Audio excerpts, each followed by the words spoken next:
Ils riaient lorsque le tintement des verres résonna dans la salle, sûrs que tout leur serait pardonné. Mais un seul geste a bouleversé leur empire en quelques minutes. Abonnez-vous à la chaîne et écrivez dans les commentaires de quel pays vous regardez. La salle du gala du fonds Harrington brillait d'un éclat calculé, presque clinique. Sous les lustres de cristal, la lumière se réfractait sur le marbre poli, glissait le long des verres de champagne et s'attardait sur les tissus coûteux des robes et des costumes. Tout ici était conçu pour produire une impression précise, celle d'un monde où l'argent se confondait avec la légitimité, où la richesse se présentait comme une vertu en soi. Les conversations murmuraient à un niveau étudié, ni trop fort ni trop intime, comme si chacun savait instinctivement qu'il se trouvait sur une scène invisible, observée par des caméras déjà prêtes à capturer le moindre moment digne d'être partagé. Les invités ne venaient pas seulement pour soutenir une cause philanthropique, ils venaient pour être vus, pour confirmer leur appartenance à un cercle où la reconnaissance passait par l'image autant que par les chiffres sur un compte bancaire. Les téléphones reposaient dans les mains ou sur les tables comme des extensions naturelles du corps, prêts à s'élever à la moindre étincelle de spectacle. Dans cet espace, la générosité affichée n'était qu'un décor, une façade soigneusement entretenue derrière laquelle se jouaient d'autres règles, plus dures, plus silencieuses. Lorsque Maya Wells entra dans la salle, elle ne chercha pas à attirer l'attention. Elle n'avait pas besoin de le faire. Sa démarche était calme, mesurée, son port droit sans être rigide. À 41 ans, elle était la directrice générale de Brightspire Renewables, une entreprise qu'elle avait hissée, pas à pas, du statut de projet ambitieux à celui d'acteur incontournable du secteur énergétique. Sa réputation reposait moins sur des gestes spectaculaires que sur une constance presque austère. Décisions réfléchies, engagement tenu, refus de céder au jeu de pouvoir superficiel. Elle portait une robe couleur pêche, simple dans sa coupe, élégante sans ostentation. Autour d'elle, certains invités la reconnaissaient et murmuraient son nom. D'autres la regardaient avec cette curiosité mêlée de distance réservée à ceux qui ne sont pas nés dans le cercle, mais qui ont réussi à y entrer par leurs propres moyens. Maya percevait ces regards sans s'y attarder. Elle avait appris depuis longtemps à lire les intentions derrière les sourires, à reconnaître les menaces avant même qu'elles ne prennent forme. La famille Harrington, hôte de la soirée, incarnait depuis des générations une puissance qui se nourrissait autant de domination que de capital.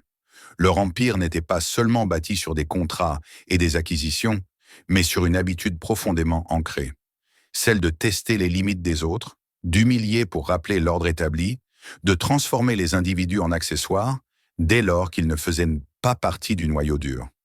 Ce gala, officiellement organisé en l'honneur de Maya et de son engagement pour le progrès durable, n'était en réalité qu'un cadre commode, une vitrine destinée à embellir des rapports annuels et à produire des images flatteuses. Au sein de cette mécanique bien huilée, Blake Harrington IV se préparait à jouer son rôle. À 14 ans, il avait grandi entouré de privilèges si constants qu'ils lui semblaient naturels. Dans son école privée, parmi d'autres enfants de familles influentes, il avait appris que certaines règles ne s'appliquaient pas à lui. Toute transgression pouvait être excusée, redéfinie comme une plaisanterie ou un malentendu, tant que le nom Harrington l'a précédé. Ce soir-là, entouré de quelques amis, il savourait déjà l'anticipation d'un geste qu'il percevait comme un jeu, un moyen d'affirmer sa place au sommet d'une hiérarchie invisible. Maya, de son côté, sentait une tension diffuse dans l'air. Elle ne pouvait pas encore la nommer, mais quelque chose dans l'agitation subtile de la salle, dans la manière dont certains regards convergeaient vers elle, éveillait son instinct. Lorsqu'elle aperçut Blake se frayer un chemin à travers les invités, un verre de vin rouge à la main, elle comprit avant même qu'il ne s'arrête devant elle. Son regard n'exprimait ni curiosité ni admiration, seulement une certitude froide, celle de pouvoir agir sans conséquence. Il prononça quelques mots d'un ton faussement courtois, comme un hôte accueillant une invitée qu'il jugeait inférieure. Puis, presque aussitôt, il leva son verre. Le vin se répandit sur le visage et le buste de Maya, imbibant le tissu de sa robe, coulant en gouttes sombres sur le sol immaculé.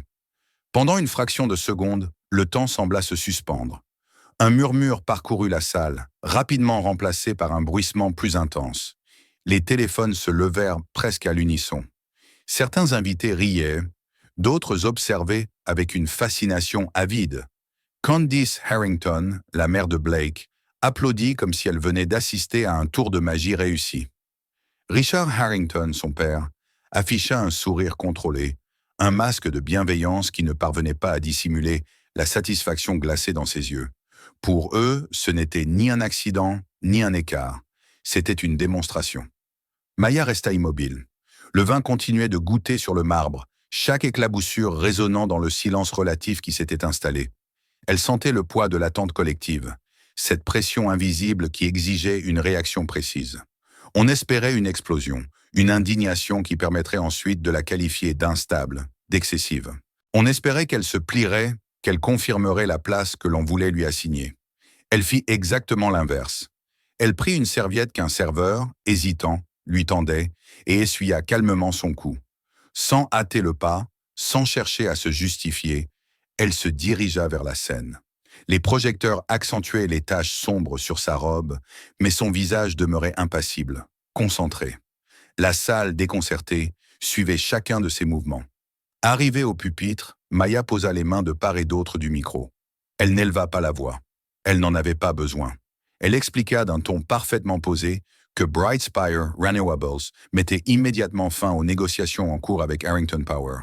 Elle parla de valeurs, de choix stratégiques, de la nécessité d'une cohérence entre les paroles et les actes. Chaque mot tombait avec la précision d'un document juridique, irrévocable. L'effet fut immédiat. Les sourires se figèrent. Blake perdit l'assurance insolente qui l'animait quelques secondes plus tôt. Ses parents échangèrent un regard, comprenant soudain que le contrôle leur échappait. Maya conclut simplement, puis quitta la scène comme elle y était montée, laissant derrière elle une salle en plein basculement. Alors qu'elle franchissait les portes, le véritable tumulte commençait à peine.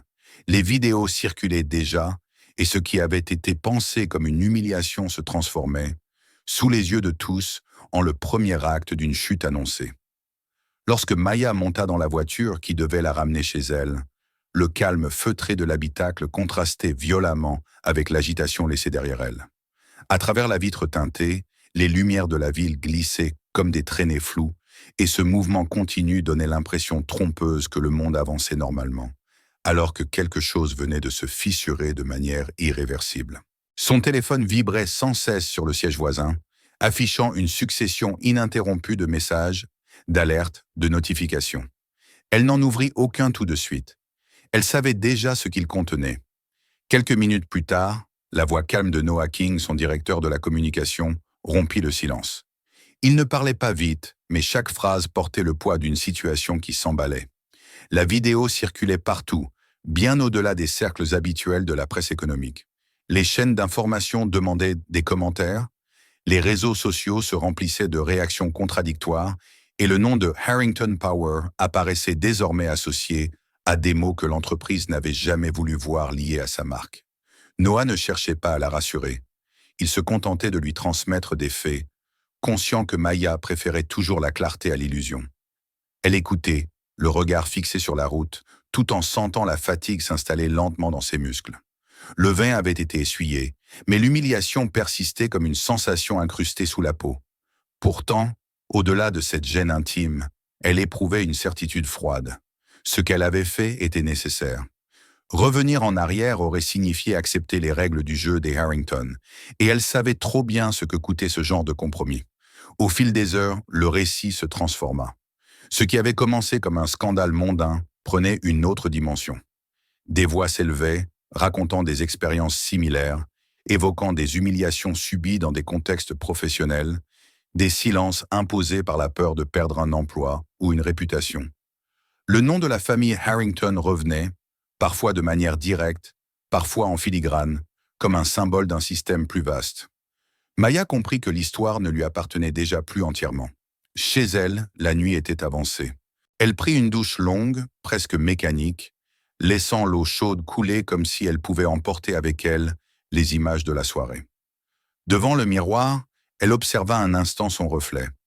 Elle n'y vit ni la femme forte célébrée par les médias, ni la victime que certains voudraient dépeindre, mais simplement quelqu'un qui venait de poser un acte dont les conséquences allaient s'étendre bien au-delà de ce qu'elle avait imaginé. C'est alors que son téléphone vibra de nouveau, cette fois avec un message différent. Le numéro était inconnu, le texte bref et prudent. La personne se présentait comme Grace Caldwell, 73 ans, ancienne employée de la maison Harrington. Elle écrivait avec une retenue presque douloureuse, expliquant qu'elle avait vu la scène du gala et qu'elle ne pouvait plus se taire. Ce qui s'était produit, disait-elle, n'était pas un incident isolé, mais la manifestation visible d'une habitude ancienne. Elle affirmait posséder des preuves, des carnets, des enregistrements, des documents qu'elle avait conservés pendant des années, sans jamais oser les montrer à quiconque. Elle avait peur, précisait-elle, mais elle sentait que le moment était venu. Maya relut le message plusieurs fois. Elle connaissait ce type de témoignage, fragile et précieux à la fois. Une information mal protégée pouvait devenir une arme retournée contre celui qui la portait. Elle répondit avec soin, proposant une rencontre dans un lieu public, discret, où aucune des deux ne serait isolée. Chaque mot était pesé, chaque phrase formulée pour rassurer sans promettre, ce qui ne pouvait l'être. Le lendemain matin, dans un café fréquenté mais calme, Maya reconnut Grace avant même qu'elle ne se présente. La vieille femme avançait lentement, tenant une sacoche usée contre elle, son dos droit malgré le poids visible des années. Il y avait dans sa posture quelque chose de déterminé, une dignité forgée par une vie passée à observer sans être vue. Lorsqu'elles s'assirent, Grace posa la sacoche à ses pieds, comme on déposerait un fardeau trop longtemps porté. Elle parla d'abord de son silence, des années à travailler dans l'ombre, à entendre des conversations qui n'étaient pas destinées à ses oreilles, à voir des employés disparaître sans explication. Elle avait noté par habitude d'abord, puis par nécessité, les dates, les noms, les circonstances. Non par vengeance, mais pour se rappeler qu'elle n'avait pas rêvé. Les carnets qu'elle sortit de la sacoche étaient soigneusement numérotés, couverts d'une écriture régulière, presque méthodique. Chaque page racontait un fragment d'une même histoire, celle d'un pouvoir exercé sans retenue. Maya écoutait sans interrompre. À mesure que Grace avançait, le tableau devenait plus clair. Il y avait les pressions exercées sur ceux qui osaient contester une décision, les horaires réduits sans justification, les promotions refusées après des plaintes jugées trop gênantes. Certaines pages évoquaient des comportements plus graves encore, des gestes déplacés, des paroles qui franchissaient des limites que personne n'osait dénoncer ouvertement. Toujours, la conclusion était la même.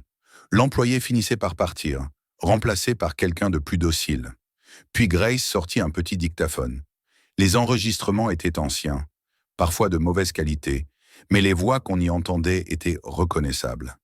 Des cadres discutaient de stratégies pour gérer des situations délicates, parlèrent de documents à faire disparaître, de contacts à activer pour étouffer une affaire avant qu'elle ne prenne de l'ampleur. Ce n'étaient non pas des rumeurs, mais des preuves brutes, difficiles à contester. Enfin, elle ouvrit une dernière chemise. Les documents financiers qu'elle dit conserver révélaient une autre facette du problème.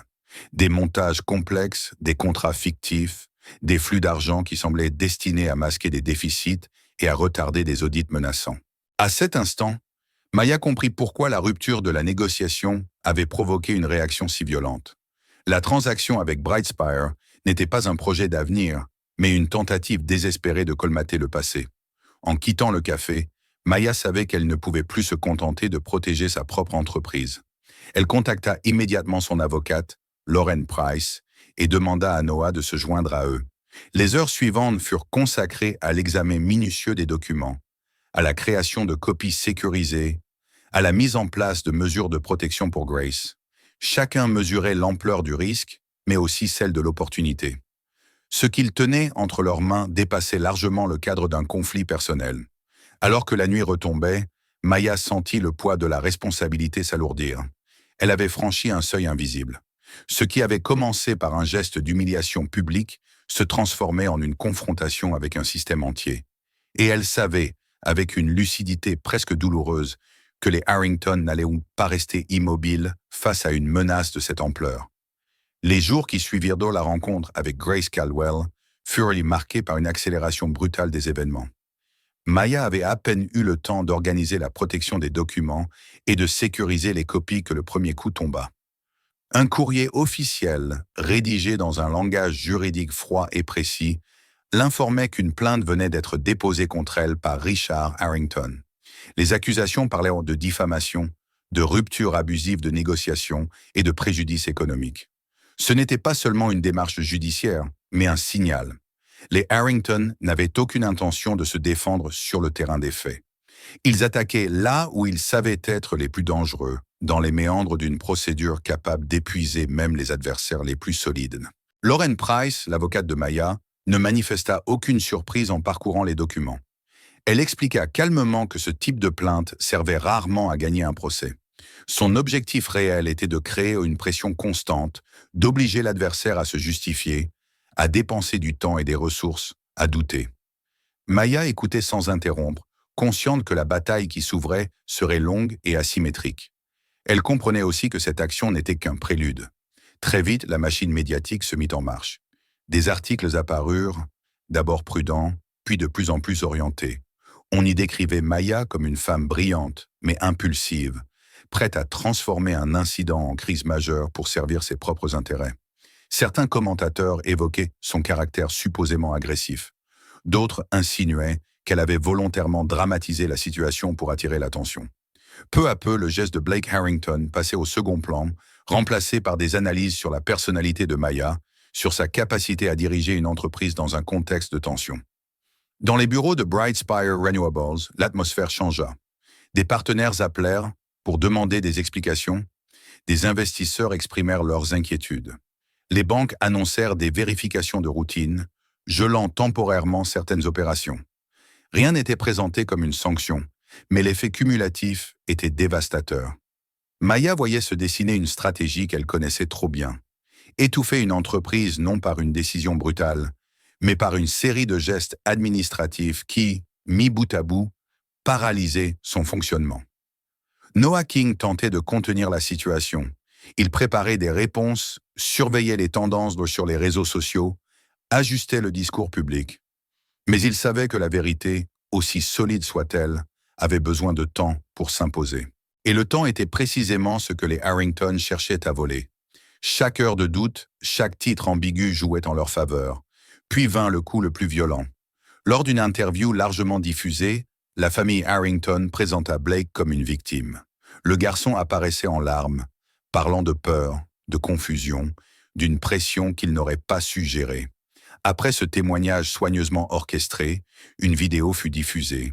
Elle montrait, selon la narration imposée, Maya dans un couloir avant le gala, se penchant vers Blake et semblant lui adresser des paroles menaçantes. L'image était floue, le son étrangement nettoyé, mais l'ensemble suffisait à semer le doute. La réaction fut immédiate. Les réseaux sociaux s'enflammèrent. Certains exprimèrent leur scepticisme, mais beaucoup commencèrent à se demander si l'histoire n'avait pas été manipulée dès le départ. Les hashtags changèrent de tonalité. Ce qui était perçu comme un acte de courage se transforma, pour une partie de l'opinion, en une possible mise en scène. Maya observa cette bascule avec une lucidité douloureuse. Elle savait que le mensonge n'avait pas besoin d'être parfait. Il devait seulement être plausible. Les conséquences dépassèrent rapidement le cadre virtuel. Un soir, en rentrant chez elle, Maya découvrit des inscriptions insultantes sur le mur de sa propriété. Des objets avaient été jetés contre les fenêtres. Les caméras de surveillance avaient tout enregistré, mais l'intervention des forces de l'ordre fut lente, presque désinvolte. Les journalistes, eux, arrivèrent rapidement, filmant les dégâts, cherchant des réactions. Maya comprit alors que sa vie privée devenait un nouveau terrain de bataille. Protégée par un dispositif de sécurité renforcé, elle passa plusieurs nuits dans une pièce sécurisée de sa maison. C'est là, loin des caméras et des discours maîtrisés, qu'elle sentit la fatigue l'atteindre réellement. Elle ne pleura pas longtemps, mais ce moment de fragilité fut intense. La peur ne venait pas d'une défaite personnelle, mais de l'idée que la vérité puisse encore une fois être étouffée par une narration plus séduisante. Le matin suivant, quelque chose changea. Ce n'était pas un retour au calme, mais une forme de détermination plus dure, plus structurée. Maya avait cessé d'attendre que le système se montre juste. Elle décida de créer ses propres conditions de vérité. Noah lui apporta le fichier original de la vidéo diffusée par les Harrington. Ensemble, avec une équipe technique, ils commencèrent à l'analyser image par image. C'est Maya qui remarqua la première anomalie. Dans le reflet d'une poignée métallique visible à l'arrière-plan, le couloir semblait vide, alors que la scène principale montrait une interaction supposée entre elle et Blake. Cette incohérence, minuscule en apparence, était irréfutable. Elle ne relevait ni de l'interprétation, ni de l'émotion, mais d'un fait technique. À partir de là, l'ensemble de la vidéo s'effondra comme une construction fragile. Maya comprit alors qu'elle ne pouvait pas se contenter d'un démenti ou d'un communiqué. Tout cela serait noyé, découpé, réinterprété. Il fallait un moment que personne ne pourrait remodeler à sa guise. Une démonstration publique en temps réel, avec des preuves accessibles à tous. Elle annonça une conférence de presse pour le lendemain matin, sans séance de questions, afin de garder le contrôle du récit. Un expert indépendant en criminalistique numérique accepta de participer. Des journalistes reconnus pour leur rigueur furent prévenus à l'avance, prêts à publier simultanément leurs analyses. La nuit précédant l'événement fut courte. Maya savait que ce qu'elle s'apprêtait à faire ne garantirait pas une victoire immédiate. Mais c'était la seule manière de rompre le cycle. Elle regarda une dernière fois les documents de Grace, les vidéos, les analyses techniques. Puis elle se prépara, consciente que le lendemain ne serait pas seulement un affrontement médiatique, mais un point de bascule dont personne ne sortirait indemne. Le matin de la conférence de presse se leva dans une tension presque palpable. Dès l'aube, les abords de l'esplanade choisie pour l'événement se remplirent de camions de télévision, de techniciens installant des câbles, de journalistes échangeant des hypothèses à voix basse. Tout avait été pensé pour que rien ne se déroule derrière des portes closes. Maya avait voulu un espace ouvert, visible, impossible à isoler ou à contrôler par des pressions discrètes. En descendant de voiture, elle observa brièvement la foule et les objectifs braqués dans sa direction. Elle ne ressentit ni peur ni excitation, seulement une concentration froide, celle qui précède les décisions irréversibles. Elle apparut devant les caméras vêtue d'un tailleur blanc, dont la sobriété contrastait volontairement avec les images encore fraîches du gala.